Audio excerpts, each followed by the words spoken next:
Sa mga litratong kuha kang Ligaw City Police Station, maling ang nagkuriyat na dugo sa higdaan kang 15 asin 11 anyos na magtugang na babayi sa Purok 6 Barangay Kabarean, Ligaw City. Mag-aalas 5 kaya ning hapong kasudma, kan pagtatagaw ni Elite Pahit Burlaos 61 anyos ang mga biktima. Sigun kay Police Lieutenant Colonel Joseph Bugsaw, kang Ligaw City Police Station, tiyuon man sana kang mga biktima ang sospek. Mayo man ang magurang kang mga biktima kan mangyari ang pananaga kang sospek sa day pa maaraman na rason. Maswerte naman na nakadulag ang duwa pang tugang kang mga biktima, mantang marikas na duminulag ang sospek matapos kang nakumiter na krimen.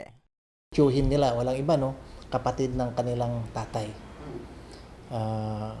Doon sila naninirahan, doon siya nakitira doon sa bahay nila sa dahilang ito ay may na-stroke nung accordingly last March pa from Manila, then dinala rito sa Bicol.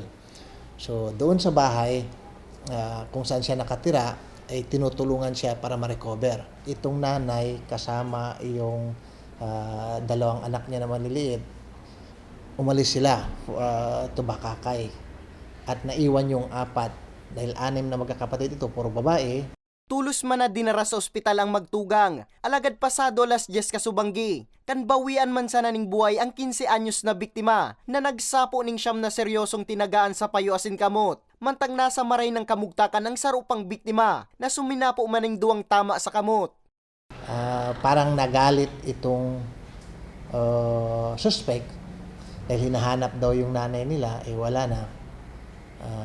Nung mga alas 5 kaya kumuha ng itak at pinagtataga itong mga biktima at nakakalungkot nga mga bata ito at yun nga napuruhan yung isa, yung panganay.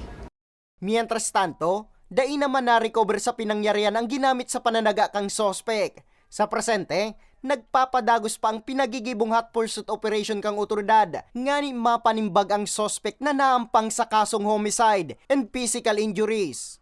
Para sa mga baretang tatak Bicol, Nomer Corporal